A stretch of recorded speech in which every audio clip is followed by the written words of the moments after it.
Hello everyone, welcome to India's first video note series YouTube channel. इस series में हम cover करेंगे अपने बेस्ट क्वालिटी के बी फार्म लेक्चर्स एक बहुत ही ऑर्गेनाइज मैनर में, जो कि हमने सब्जेक्ट वाइज अरेंज किया है। आप सारे सब्जेक्ट्स और टॉपिक चैनल की प्लेलिस्ट में जाके चेकआउट कर सकते हो और सारे वीडियो नोट्स के नोट्स का लिंक वीडियो के डिस्क्रिप्शन बॉक्स में अवेलेबल है। So now let's begin our today's topic, that is immunity. Immunity हमारी जो यूनिट 3 है उसका एक पार्ट है इम्यूनिटी। अब इम्यूनिटी किसको नहीं पता। अब कहते हैं ना यार तेरी तो इम्यूनिटी बहुत अच्छी है, तुझे कोई बीमारी नहीं होती, तुझे कोई इन्फेक्शन डिजीजेस नहीं होती। तो कुछ कहते हैं यार तेरी इम्यूनिटी बहुत खराब है, तुझे तो एकदम बीमार, तू तो एकदम बीमार पड़ जाता है, तुम्हें तो एकदम ये प्रॉब्लम हो जाती है, वो हो जाता है। तो इम्यूनिटी एक हमारी बॉडी की एबिलिटी है, या हमारी बॉडी के पास एक पावर सिस्टम है जिसको इम्यून सिस्टम कहते हैं। वो क्या करता है, वो इन्फेक्शन से या डिजीजेस से फाइट ऑफ करता है, लड़ता है, ऐसा समझो। हमारी बॉडी का एक नेचुरल डिफेंस है जो क्या करता है, हमारी बॉडी को हेल्थी रखने में हेल्प करता है, उसको प्रोटेक्ट करेगा। जो बाहर से इन्वेडर्स है ना, एक तरीके से घुसपैठिए समझो, लाइक पैथोजेंस है, उनसे प्रोटेक्ट करता है, हमारी बॉडी को हेल्दी रखने का काम करता है। वो क्या है, हमारी इम्यूनिटी होती है। समझ गए। इम्यूनिटी वैसे आई गेस सबको पता ही होगा, बट एग्जाम में लिख के आओगे तो ये सब चीजें तो लिखनी पड़ेंगी कि हमारी बॉडी की एबिलिटी है जो फाइट ऑफ करती है इन्फेक्शन डिजीज से या रेजिस्ट करती है। अगर हो भी जाए तो उसको फाइट करना है, नहीं होने देना है। टाइप्स ऑफ इम्यूनिटी में दो टाइप की है, एक इन्नेट इम्यूनिटी होती है, एक एडेप्टिव इम्यूनिटी होती है। एडेप्टिव में ह्यूमोरल और सेल मीडिएट इम्यूनिटी आती है। इन्नेट इम्यूनिटी क्या होती है, वो फर्स्ट लाइन डिफेंस है। आप ऐसा समझो, हमारा जो वेट, तो ये हमारा ना एक फर्स्ट लाइन डिफेंस होता है। मतलब हमें बर्थ से प्रेजेंट रहता है कि अगर कोई भी पैथोजेंस आते हैं या कोई भी एज सच हार्मफुल इन्वेडर्स आपकी बॉडी में एंटर करने की कोशिश करते हैं, तो उसके लिए हमारी बॉडी बर्थ से ही एक डिफेंस मैकेनिज्म या एक डिफेंस रखती ही है। ठीक है, ये तो बाद में चीज़ें आई हैं कि वैक्सीनेशन एंड ऑल, बट पहले से हमारे पास खुद की इन्नेट इम्यूनिटी होती है। करेक्ट। अब उसमें क्या होता है, फिजिकल बैरियर्स आते हैं, जैसे कि आपका स्किन है, म्यूकस मेम्ब्रेन है, तो ये आपका एक फिजिकल बैरियर हो गया जो पैथोजन से प्रिवेंट करता है। इम्यून सेल्स रहते हैं, इम्यून सेल्स जैसे आपके न्यूट्रोफिल्स हैं, नेचुरल किलर सेल्स हैं, मैक्रोफेजेस हैं, तो वो इम्यून सेल्स में काउंट होते हैं। और जो इन्नेट इम्यूनिटी होती है ना, वो आपको इमीडिएट प्रोटेक्शन देती है, मतलब हाथों हाथ प्रोटेक्शन मिलेगा इन्फेक्शन के अगेंस्ट। मतलब you don't have to wait कि भाई कोई अलग से चीज़ होगी या बनेगा या नहीं, डायरेक्ट लाइक प्रोटेक्शन प्रोवाइड करेगा। कोई स्पेसिफिक नहीं है कि आपको लॉन्ग टर्म इम्यूनिटी प्रोवाइड करेगा, बट हाँ, इन्नेट एकदम सडनली जो इमीडिएट प्रोटेक्शन चाहिए वो मिल जाएगा। अब एडेप्टिव इम्यूनिटी है, एडेप्टिव नाम से ही समझ जाओ कि ये इम्यूनिटी टाइम के हिसाब से हमारी बॉडी डेवलप करती है। जैसे जैसे हमारी बॉडी एक्सपोज होती है ना, बॉडी किससे एक्सपोज होगी, पैथोजन से एक्सपोज होगी। होता रहता है ना, हम लोगों को वायरल हो जाता है कि कभी बैक्टीरियल इन्फेक्शन, एंटीबायोटिक्स लेते हैं, नहीं, उस टाइम इसमें ये बताया एडेप्टिव इम्यूनिटी में हमारी बॉडी एक टाइम पीरियड के हिसाब से कम 4-5 साल 10 साल में क्या करेगी, धीरे धीरे धीरे धीरे डेवलप करना शुरू करती है पैथोजन से। जैसे जैसे वो एक्सपोज होती रहेगी, मिलती रहेगी, तो हमारी इम्यूनिटी बढ़ती रहेगी। अब इसमें क्या होता है, इसमें सेल्स आते हैं, इम्यून सेल्स होते हैं दो तरीके के, आपको ये देखो, टी सेल और बी सेल है हमारे। स्पेशलाइज्ड इम्यून सेल्स होते हैं जो रिकॉग्नाइज करते हैं पैथोजन को। आपका कोई भी स्पेसिफिक पैथोजन है वो पकड़ेंगे उसको।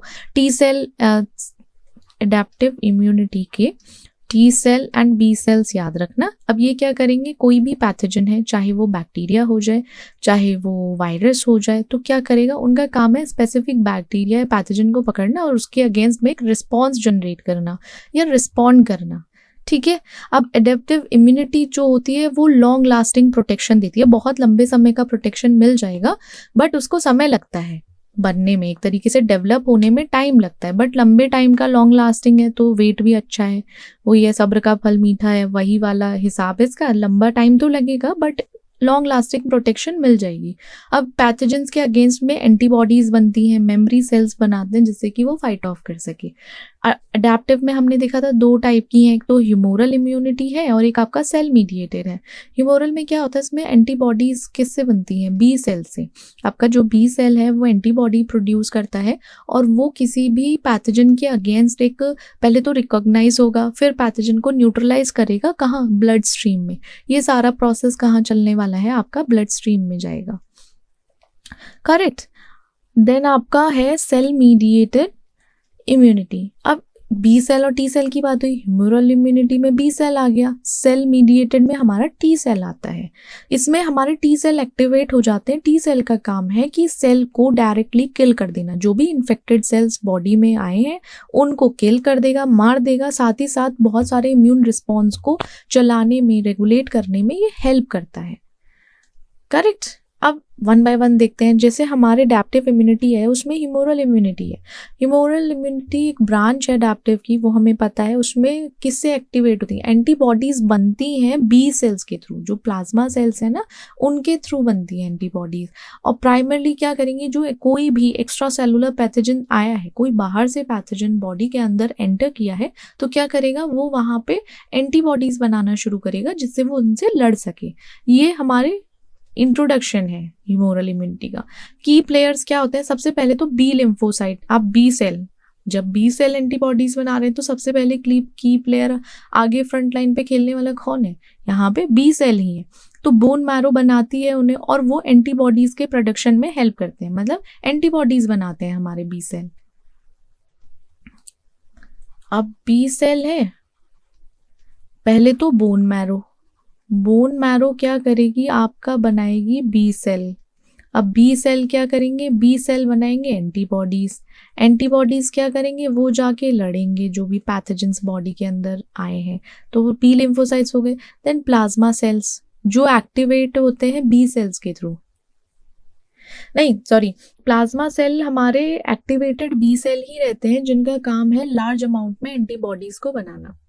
ओके, प्लाज्मा सेल ही हमारे बी सेल होते हैं, बट एक इनएक्टिव फेज में होता है, एक एक्टिव में। तो प्लाज्मा सेल हमारे एक्टिवेटेड बी सेल्स हैं जिनका काम है लार्ज अमाउंट में एंटीबॉडीज बनाना। ऑल्दो बी सेल का काम एंटीबॉडीज का प्रोडक्शन करना ही है। मेमोरी बी सेल है, वो किसी इन्फेक्शन के अगेंस्ट रेजिस्ट करते हैं, परसिस्ट करते हैं, जिससे कि लॉन्गर टाइम के लिए, लंबे समय के लिए इम्यूनिटी मिल सके। एंटीबॉडीज हैं, एंटीबॉडीज में आपके इम्यूनोग्लोबिन्स हैं, आईजी हैं।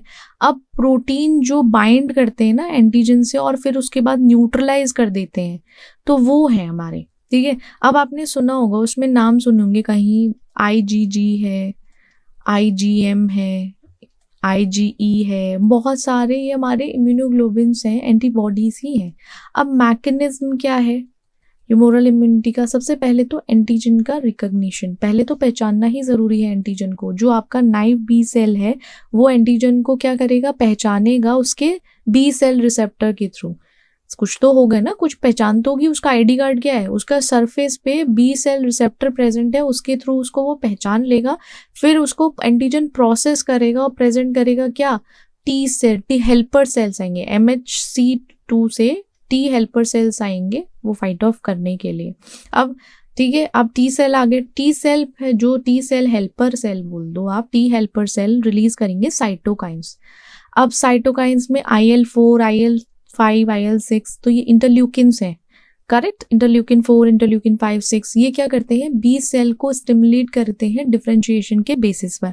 फिर बी सेल जाके डिफरेंशिएट करेगा, प्लाज्मा सेल में डिफरेंशिएट हो जाएगा, प्लाज्मा सेल चला जाएगा, हमारा मेमोरी सेल चला जाएगा। तो ऐसे समझो ये हमारा बी सेल है, तो ये हमारा चला जाएगा किस में, एक तो प्लाज्मा सेल में चला जाएगा, एक हमारा मेमोरी बी सेल में चला जाएगा, करेक्ट।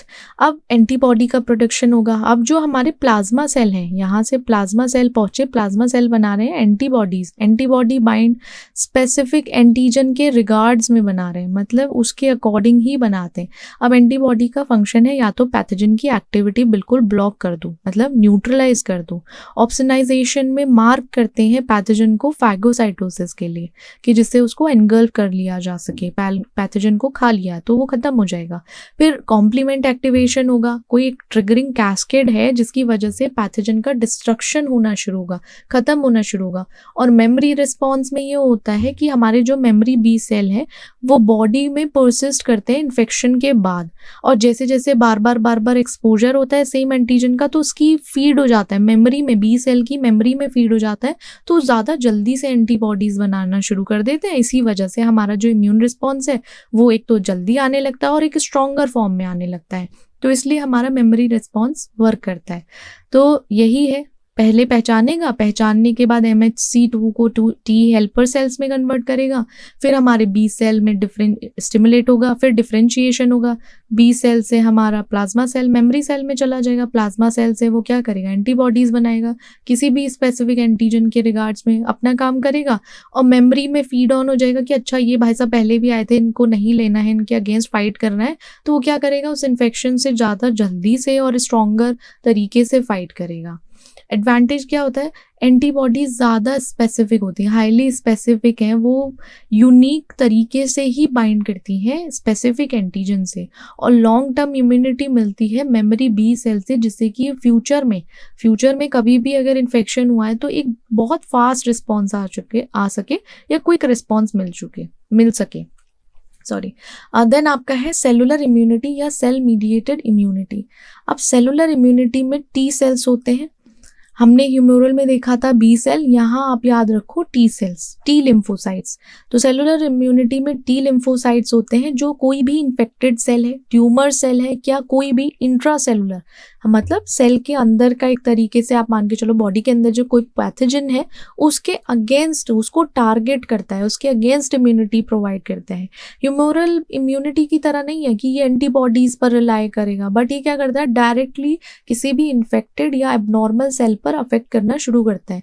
यहाँ कोई एंटीबॉडीज का सिस्टम है ही नहीं टी सेल में, वो जाएगा डायरेक्टली और इन्फेक्टेड और एबनॉर्मल सेल पर अटैक करना शुरू कर देगा।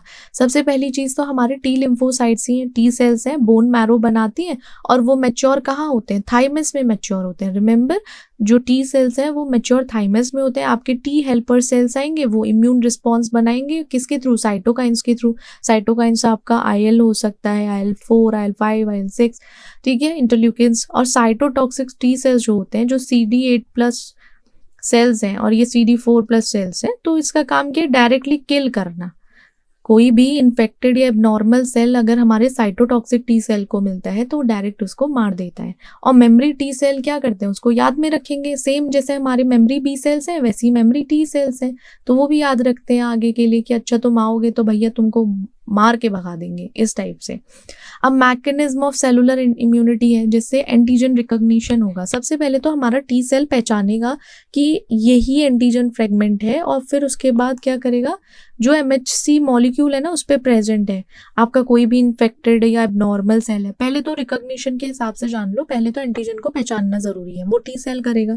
फिर उसके बाद आपके टी सेल, बहुत टाइप के टी सेल इन्वॉल्व होते हैं, जिसमें हमारा एक तो साइटोटॉक्सिक है और एक हेल्पर टी सेल है। दो याद रखो, CTLs और TH सेल्स। अब CD8-4 याद रख लो, CD4 याद रख लो।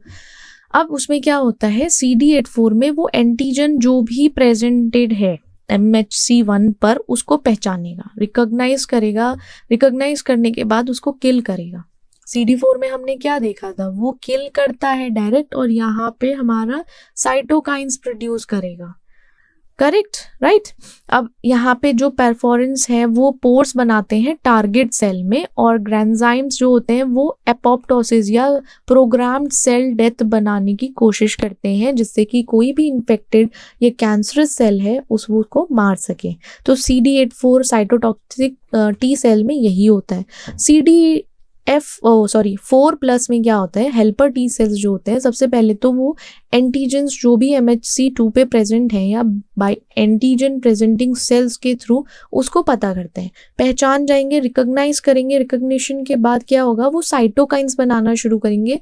साइटोकाइंस मैक्रोफेजेस को एक्टिवेट करेगा, और एक्टिवेट होने के बाद वो पैथोजन का डिस्ट्रक्शन बढ़ा देगा कि भैया ख़त्म करो, इनको कोई ज़रूरत नहीं है।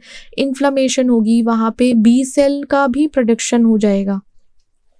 मतलब ये हेल्पर टी सेल्स ना, इसको प्रोडक्शन में साइटोकाइंस की हेल्प से बी सेल एंटीबॉडीज़ भी बनाना शुरू कर देते हैं, और फिर उसके बाद सेल का डिस्ट्रक्शन, या आप ऐसे समझिए किल करना शुरू कर देता है कोई भी इन्फेक्टेड या कैंसरस सेल को। तो ये क्या है हमारा CD4+ helper T cell. Advantage क्या होती है सेलुलर इम्यूनिटी की? सबसे पहले तो आपके कोई भी इंट्रासेलुलर इन्फेक्शन है, फॉर एग्जाम्पल आपके वायरसेस हैं, इंट्रासेलुलर बैक्टीरिया, प्रोटोजोआ, तो उसको एलिमिनेट, खत्म करने, रिमूव करने के लिए हेल्प करेंगे। कोई भी ट्यूमर सर्विलेंस है उसके लिए ज़रूरी है कि कैंसर ग्रोथ ना हो, वो देखते रहते हैं कि पूरी बॉडी में सब चीज़ें सही से चल रही हैं या नहीं। साथ ही साथ वो ऑर्केस्ट्रेट करते हैं इम्यून रिस्पॉन्स को, जिससे कि एंटीबॉडी बन सके और इम्यून रेगुलेशन प्रॉपर हो सके। तो ये पूरा हमारा इम्यूनिटी में आ जाता है, ठीक है।